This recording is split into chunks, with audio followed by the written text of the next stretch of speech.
अस्सलामुअलैकुम वरहमतुल्लाहि वबरकातुह। कैसे हैं आप लोग? अल्हम्दुलिल्लाह मैं खैर आफियत के साथ हूँ। उम्मीद करता हूँ आप लोग भी बखैर होंगे। चलिए शुरू करते हैं अल्लाह ताला का नाम लेकर के। आलमी हालात हादरा। आज की सबसे बड़ी खबर एक इंतज़ार है, और इंतज़ार है एक रिपोर्ट शाये होने के बारे में। जेफरी एप्स्टीन के रिपोर्ट शाये होने का आज डेडलाइन है 19 दिसंबर 2025। तो देखिए वो एक तरह से भूचाल लाने वाला है, बड़े बड़े के नाम आने वाले हैं, और हो सकता है इंडिया में भी भूचाल आ जाए। तो वो लेट नाइट तक जो है वो खबर आएगी, तो कल उस पर बात होगी कि किनका किनका क्या नाम आया है, बाद में बात करते हैं। और दूसरी बड़ी खबर जो है वो यूरोपियन यूनियन के काउंसिल वाले जो है कल मीटिंग के लिए बैठे थे, दो मुद्दा को लेकर के कि रशियन एसेट को यूक्रेनियन को देना है या नहीं देना है। तो ये बहुत ही ख़तरनाक मामला था, तो इस पर फैसला हो गया है।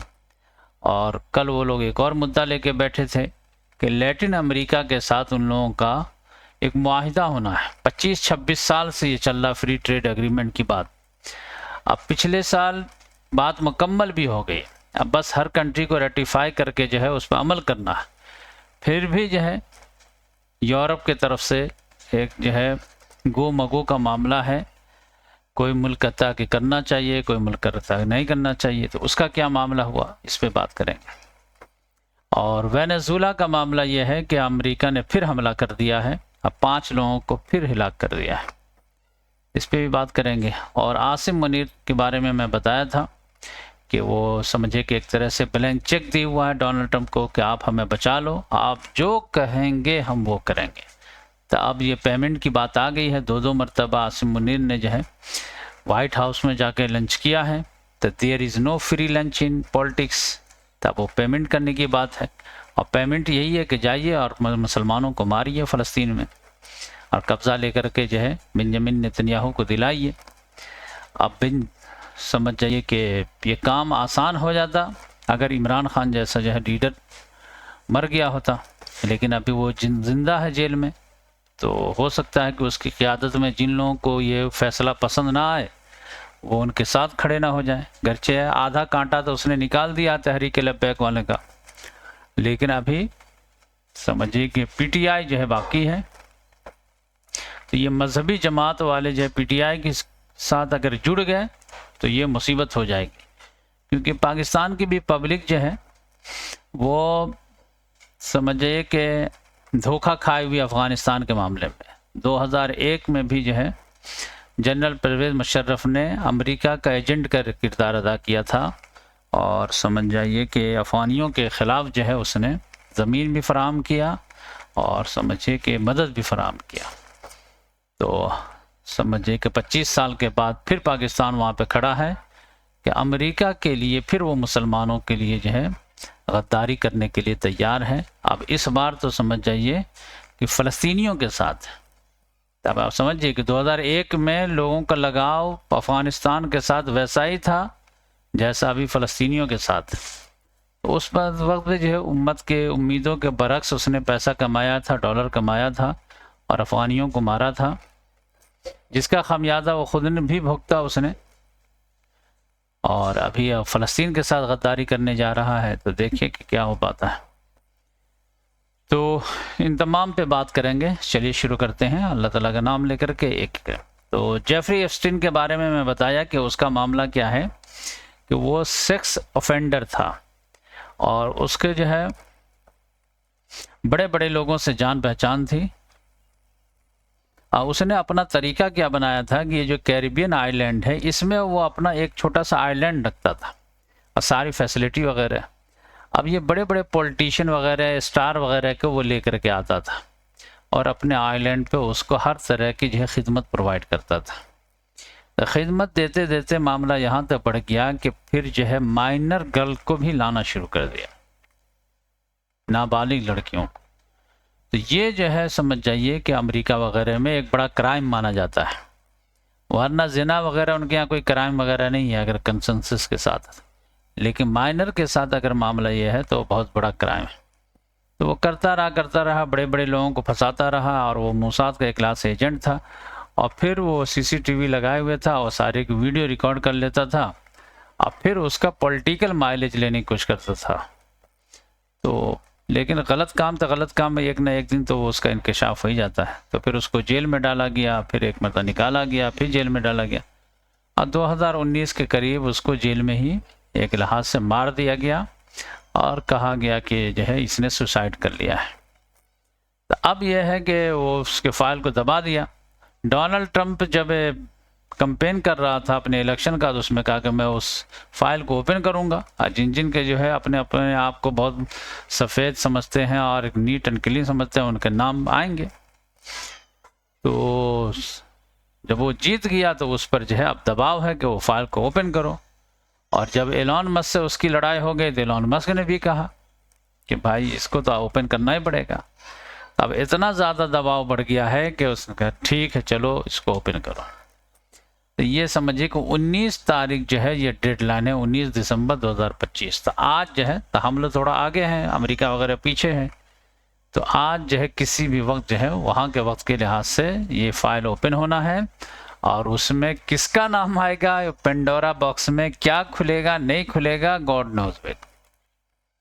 तो इंडिया के भी पॉलिटिशियन वगैरह के नाम है, ये समझ जाइए। तो अब मैं बस 12-15 घंटे की बात है, तो क्या गेस लगाऊं, बस आप देखिए, आज नहीं तो कल तो आपको वीडियो में मैं लेके आ ही जाऊंगा कि क्या हुआ नहीं हुआ।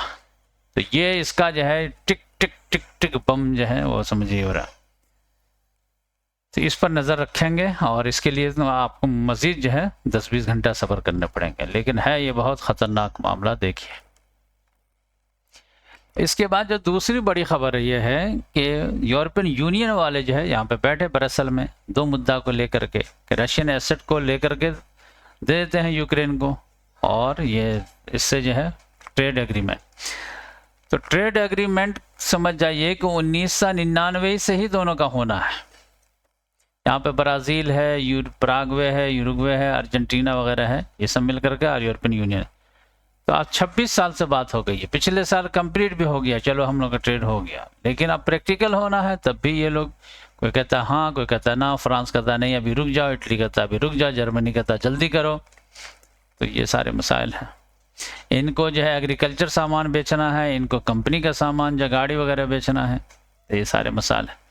अब ये एग्रीकल्चर में ये आ गए हैं, लेकिन फ्रांस का जो है वो किसान वगैरह प्रोटेस्ट करने लगता है। कल तो समझिए कि ब्रसेल को ही किसान वगैरह ने ट्रैक्टर से घेर लिया था, इस लिहाज से इन लोगों ने कैंसिल कर दिया, अरे भाई बाद में बात करेंगे। इधर लुला डिसिल्वा जो धमकी दे रहा है कि अगर शनिचर तक मामला नहीं हुआ तो फिर मेरे सदारत के रहते हुए तो नहीं हो पाएगा, फिर बातें ख़त्म करो, ये लटकी हटाओ। तो ये मामला तो हो गया कि ये, लेकिन नहीं हुआ। उन लोगों ने कहा कि ठीक है जो आपको करना कीजिए, लेकिन अभी हमारे यहाँ कंसेंसस नहीं बन पा रहा है, हम लोग खुद ही बिखर जाएंगे। दूसरा मामला ये था कि रशियन का एसेट का जो यूज़ करके जो ये करना था, तो इसमें भी जो है नहीं हुआ, जबकि व्लादिमीर पुतिन ने बहुत उकसा भी दिया था इन लोगों को, ख़तरनाक जो है कमेंट्स पास किया था, एक लाख से गाली दे दिया था इन लोगों को। व्लादिमीर पुतिन अपने डिफेंस स्टाफों के साथ बैठा हुआ था एनुअल मीटिंग के तौर पर, और उसमें इन यूरोपियन यूनियन के लीडरों को उसने सुअर तक कह दिया, यंग सुअर, लिटिल पिग्स, गुस्से में, ये लोग सुअर हैं, सुअर। इसको शरीफ मत समझो इन लोगों को, ये लोग हमारा मुल्क को तोड़ना चाहता है। अमेरिका के साथ मिलकर के जो बाइडेन के साथ प्लानिंग किया था, वो तो हम लोग जो है यूनाइट रहे, इस वजह से जो है हम लोग सस्टेन कर लिए। तो इस तरह के उसने जो है अल्फाज कह दिए। फिर भी जो है ये लोग डर गए कि नहीं अभी डोनाल्ड ट्रंप ही साथ में नहीं है, तो ज़्यादा रिस्क नहीं लेते हैं, और रशियन एसेट को जो इस्तेमाल करना था वो कैंसिल हो गया। बेल्जियम माना ही नहीं, यानी आप समझिए कि 247 बिलियन है इनके पास रशिया का, 247 बिलियन डॉलर यूरोप के पास रशिया का, इसमें से 217 जो है वो सिर्फ बेल्जियम के पास है। तो कह रहा नहीं नहीं मैं लीगल लड़ाई में हार जाऊंगा, तो मैं नहीं दूंगा, ये सब लोग दें तब मैं भी दूंगा। अब अभी आप कह रहे हैं कि 217 तुम दे दो, अब बाद में तुम रशिया से जानो, ऐसा नहीं होगा। और फिर जो है यूक्रेन वगैरह, ये हंगरी वगैरह तैयार नहीं है, तो ये मामला फार्मूला जो है कैंसिल हो गया। लेकिन ये लोग वादा किए थे कि ज़ेलेंस्की तुम घबराओ नहीं, तुमको हम मदद करेंगे तो करेंगे, 2 साल के लिए तलक कम से कम करेंगे, 2026 और 2027 के लिए। तो उसके लिए फिर करेंगे क्या, जब ये बात नहीं बनी कि रशिया का फिर एसेट दे दें, तो इन लोगों ने कहा अच्छा ठीक है, हम लोग जो है रशियन के एसेट को इस्तेमाल नहीं करेंगे और हम लोग मार्केट से जो है उधार लेंगे। तो ये समझिए कि 100 कुछ बिलियन उधार लेने की बात किए हैं और इंटरेस्ट फ्री लोन देंगे यूक्रेन को 2 साल के लिए, ताकि वो खर्चा पानी चलाए और रशिया से लड़ता रहे और मार खाता रहे। रशिया ने कहा ठीक है, कोई बात नहीं है, वो जो है तुम प्यार से जो है डॉनबास के जो है 12% नहीं दोगे तो हम लड़के ले लेंगे, क्या मसला है। लेकिन ये जो तुम्हारा ख्वाब था कि हम रशिया को तोड़ देंगे, तो अब अपनी फिक्र करो। तो ये पोलैंड का भी जो डोनाल्ड टस्क जो है वो बहुत ही ज़्यादा कल एग्रेसिव था। वो कह रहा था पैसा देना ही देना है यूक्रेन को, वरना जो है डॉलर दीजिए, नहीं तो कल खून बहाइए। तो खून देने से बेहतर है डॉलर देना। यानी रशिया को अगर यूक्रेन में इंगेज करके रोक दिए तो ठीक है, नहीं तो फिर ये यूक्रेन फतह करके आगे बढ़ जाएगा, तो फिर खून खराबा होगा। तो इससे बेहतर है कि यहीं पे रोक देते हैं। तो ये बहुत मुसीबत में है। ये देखिए डोनाल्ड ट्रंप पे समझ लिया है कि ये यूरोप को तोड़े बगैर तो चारा नहीं है। ये यूरोपियन यूनियन बना करके यूनिटी बना लिए हैं, लिहाजा ये हम लोगों को आंख दिखाता है। तो इसको जो है थोड़ा सा तोड़ना पड़ेगा, अब कुछ ममालिक को अपने फेवर में करना पड़ेगा। और अगर इन लोगों को नहीं तोड़ेंगे तो हमारा एक और नुकसान होगा, कल्चरल जो है ये हमको फतह कर लेंगे। कल्चरल ये बहुत स्ट्रांग है और इनका कल्चर बहुत गलत हो गया है। ये क्रिश्चियन कल्चर के बजाय वो कल्चर इस्तेमाल कर लिए हैं, यानी बेहयाई, अय्याशी, फहाशी वाला कल्चर अपना लिया है। मेरा जिसम मेरी मर्जी वाला कल्चर है इन लोगों का ले आ गया। खुदा रसूल से आज़ाद वाला कल्चर है। और डोनाल्ड ट्रंप चाहता है कि जो है कंजर्वेटिव क्रिश्चियनिटी वाला कल्चर आए। तो इस लिहाज से इन लोगों को जो है तोड़ना पड़ेगा, कमज़ोर करना पड़ेगा, ताकि ये क्रिश्चियनिटी वाला कल्चर यहाँ पे प्रमोट। लेकिन यहाँ पर जो है कंजर्वेटिव क्रिश्चियन वाले जो लोग हैं वो दब गए हैं, और ये बेहयाई वाला कल्चर वाले जो हैं, मेरा जिसम मेरी मर्जी वाले, वो आगे बढ़ गए हैं। लिहाजा उनको दबाना है, इनको उठाना है। जैसे हंगरी का जो है विक्टर ओरबान है, ये सब जो है क्रिश्चियन कंजर्वेटिव ही है। ये लोग जो प्राइड मार्च निकालना चाहते हैं, लेकिन हंगरी वाला नहीं निकालने देता है। तो यूरोपियन यूनियन वाले उसको दबाते हैं कि प्राइड मार्च क्यों नहीं निकालने दोगे, तो कहता नहीं ये गलत है दीन धर्म में। तो ये असल में इन लोगों की कल्चरल की लड़ाई भी चल रही है। और कल्चरल लड़ाई में एक तरफ तो इस्लाम से तो है ही उसको जो है चैलेंज, लेकिन ज़्यादा चैलेंज जो है वो समझ जाइए कि इससे है। उसका अपना मानना यह है कि ये लोग इस कदर बेहयाई पे आ जाते हैं और फहाशी पे आ जाते हैं कि फितरत सलीमा वालों को ऐसे ख़राब लगने लगता है। तब उनके पास ऑप्शन ही नहीं दिखता है, उनके पास बस एक ऑप्शन रहता है इस्लाम, तो वह वहाँ पे चले जाते हैं अपनी इफ़्फ़त व इस्मत की खातिर। क्रिश्चियनिटी को इन लोगों ने बदनाम कर दिया है एकदम।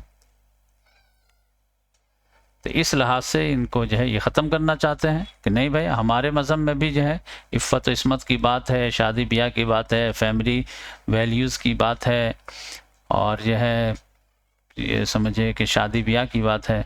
ये लोग जो पूरा बेहयाई फैला दिया है। इस लिहाज से इनको कमज़ोर करना पड़ेगा, और जो लोग मजहबी सोच रखने वाले लोग हैं उनको आगे लाना पड़ेगा, तब जाकर के इस्लाम से मुकाबला हो पाएगा। ये बात हो गई। अब जो है एक और सवाल क्या था, आसिम मुनीर साहब के ताल्लुक़ से। आसिम मुनीर साहब के ताल्लुक़ से बात ये थी कि उनका अब बार बार जो है वो कह रहा डोनाल्ड ट्रंप के पे करो आकर के, और यहाँ पर आकर के जो है लड़ाई करो और फ़लस्तीनियों से हथियार लेकर के दो हम लोगों को। अब इसके साथ वही प्रॉब्लम है कि मतलब हालात इसके फेवर में नहीं है। और इमरान ख़ान के जो है लोग हमेशा जो है सोशल मीडिया पे एक्टिव वगैरह रहते हैं। तो अब वो ये है कि नवाज़ शरीफ वगैरह भी जो है उसको थोड़ा परेशान कर रहे हैं। आसिम मुनीर को कि ठीक है आप फैसला ले लेंगे, यहाँ से फौजी भेज देंगे, वहाँ से लाशें आएंगी, मरेंगे मारेंगे कुछ भी करेंगे, अपना ही नुकसान होगा, बदनामी हमारी होगी। तो अगर ये हरकत हम लोग कर दिए तो फिर हम लोगों की सियासत तो बिल्कुल ही ख़त्म हो जाएगी। आपकी तो ठीक है जब तक चलेगा चलेगा ताकत के बेस पे, लेकिन आवाम की निगाह में हम लोगों की इज्जत तो कुछ रह ही नहीं जाएगी। तो हम आपका साथ उसी वक्त देंगे कि आप जो है जितने भी पॉलिटिशियन हैं सबको साथ में लीजिए, तो फिर ये जो है गंदगी सब पे बटेगी। भाई इसमें जो पीटीआई वाले भी साथ में थे, पीपल्स पार्टी वाले भी साथ में थे, नून वाले भी साथ में थे, सब थे, और ये मुंजुमला मुश्तरका फैसला हुआ था। तो अब यह है कि इसके लिए आसिम मुनीर साहब जो हैं वो डोनाल्ड ट्रंप से थोड़ा सा टाइम मांग रहे हैं कि थोड़ा सा टाइम दीजिए, हम इंतज़ाम कर रहे हैं। लेकिन उसके पास तो अब डोनाल्ड ट्रंप है। तो अब ये इस मिशन पे है आसिम मुनीर साहब के इमरान खान तो नहीं मानने वाला है फ़लस्तीन के ताल्लुक से, ये बात है। तो किसी तरह से इमरान खान को माइनस करके पीटीआई के जो दूसरे सेकंड लेयर के लीडरान हैं उनको जेल वगैरह से निकाल करके उनके लिए फिर कौमी यकजहती वगैरह के कोई टीम बना करके और उसमें जो है हाँ में हाँ मिला के आगे बढ़ें। अब फिर बातों बातों में एक ये भी बात हो कि भाई फ़लस्तीनियों की मदद के लिए फ़ौज भी भेज दी जाए, तो उसमें पीटीआई वाले भी हाँ में हाँ मिलाएं। फिर मौलाना लोग जो है मुल्ला मिलिट्री अलाइंस बना दिया जाए, उसका जवाज़ का फतवा दे, बल्कि फ़ज़ाइल बयान करे उलमाए किराम अपने मेंबरों से इससे। तो फिर जो है सब पे ये अगर गलत होगा तो सबका गलत और सही होगा तो हमारा गलत, सबके सही। तो ये उसके लिए वो जो है तगोदो में है। लेकिन डोनाल्ड ट्रंप कह रहा नहीं भाई जल्दी करो, बहुत बात ख़त्म हो गई। तो अब ये देखिए कि बेंजामिन नेतन्याहू को उसने बुलाया है 29 दिसंबर को, तो उसी के आसपास जो है इसको भी बुलाया है, और ये दोनों जाएंगे और फिर क्या बात होती है दोनों भाई में वो देखने की बात होगी। तो ये चंद खबरें थी जो मैं सोचा आप लोगों से शेयर कर दूं। इंडिया के प्राइम मिनिस्टर का दौरा कामयाब रहा एक लिहाज से कि ओमान से जो है फ्री ट्रेड एग्रीमेंट हो गया है। तो ये बड़े अचीवमेंट में से है एक लिहाज से कि अगर आपके जो है फ्री ट्रेड एग्रीमेंट होता चला जाता है तो फिर आपके कारोबारी लोगों को समझ जाइए कि ये तिजारत करना बहुत आसान हो जाता है। और इंडिया के लिए एक बड़ा प्रॉब्लम यह है पड़ोसी से बांग्लादेश से जो है बात नहीं बन रही है और मामला बहुत ज़्यादा जो है तल्ख होता चला जा रहा है, तलखी बढ़ती चली जा रही है। तो बांग्लादेश में समझ जाइए कि नेक्स्ट ईयर जो है फरवरी में इलेक्शन है, तो ये फरवरी तक मतलब कुछ भी मामला जो है बैड टू वर्स ना हो जाए। देखिए अल्लाह ताला से दुआ कीजिए कि मामला ठीक रहे पड़ोसी के साथ। और अमेरिका ने जो है फिर वेनेजुएला के आसपास जो हमला कर दिया है, तो 5 लोगों की यहाँ पर जो है ईस्टर्न पैसिफिक में जो है जान ले लिया है। ये अटलांटिक ओशन है और ये पैसिफिक ओशन है, ये बहर ओकियानूस है, ये बहरुल काहिल है। तो यहाँ पर जो उसने हमला कर दिया है 2 जहाज पे और 5 लोग जो है हिलाक हो गए।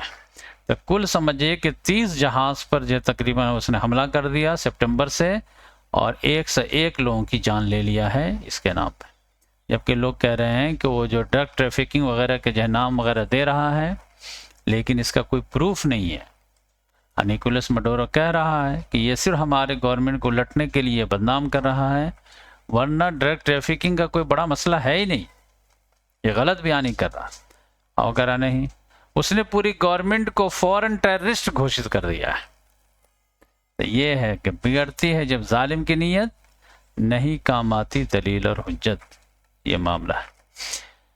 बकिया थाईलैंड और कंबोडिया में लड़ाई जारी और सारी है, और तकरीबन 40 लोग जो है मर गए हैं दोनों तरफ से। और थाईलैंड जो है वो ताकतवर है तो कहता है कंबोडिया अपने तरफ से पहले सरेंडर करे। अब ये कोई बेगैरत ही होगा जो अपने तरफ से पहले सरेंडर करे कि भाई ठीक है हम माफ़ी मांगते हैं, हम नहीं लड़ेंगे। तो अब ये देखिए, अब इधर जो है ये भी कहीं सुलग ना जाए, क्योंकि थाईलैंड को जो है बैकिंग है अमेरिका का और कंबोडिया को बैकिंग है चाइना का। तो ये अगर इसको जो है आग को बुझा दी जाए तो बेहतर है, वरना जो है ये मामला बढ़ते ही चला जाए। तो ये चंद बातें थी जो मैं सोचा आप लोग शेयर करूँ।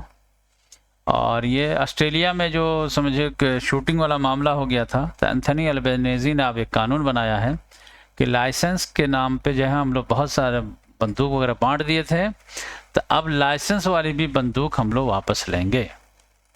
क्योंकि मैं बताया था कि जो बंदा उसने मास शूटिंग किया है उसके पास 6 लाइसेंस वाले बंदूक थे। अब अजीब व गरीब मामला भाई, एक एक आदमी को 6 बंदूक की क्या ज़रूरत है। अब आपको यकीन नहीं होगा तो मैं दिखाई देता हूँ, ये देखिए। EU agrees hefty 105 billion Ukraine launch without using Russian asset, ये मैं बता चुका। Bangladesh on edge after killing of 2024 uprising activist triggers unrest, तो वो बेचारा जो सिंगापुर में मर गया है।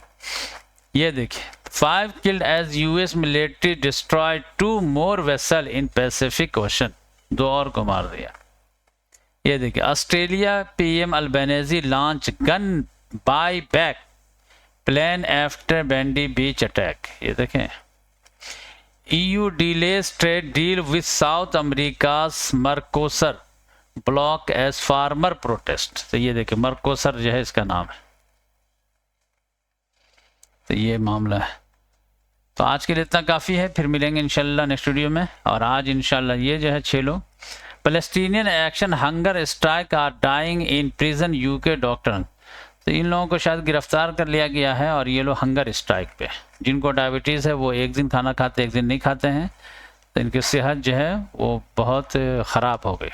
तो डॉक्टर वगैरह जो है वो वार्न कर रहे हैं कि भाई इन लोगों के बारे में तवज्जो दीजिए, कुछ कीजिए, मसला हल कीजिए। तो ये है। तो आज इंशाल्लाह मेरी सबसे फेवरेट सूरह जो है सूरह सफ़ और सूरह जुमा। तो हो सकता है कि दोनों सूरज जुड़ा है, तो दोनों सूरह का मैं दर्स लेकर के आऊँ, या फिर सूरह सफ़ के लिए आज और सूरह जुमा कल इंशाअल्लाह। जज़ाकल्लाह। और सीरतुन नबी की तैयारी में अल्हम्दुलिल्लाह शुरू कर दिया हूँ, और मैं अपनी ही वीडियो पहले सुन रहा हूँ, बहुत मज़ा आ रहा है। और फिर उसमें जो है वैल्यू एडिशन करने की कोशिश करेंगे। दुआ करें 1-2% कर पाएँ तो भी बहुत बड़ी कामयाबी होगी। जज़ाकल्लाह।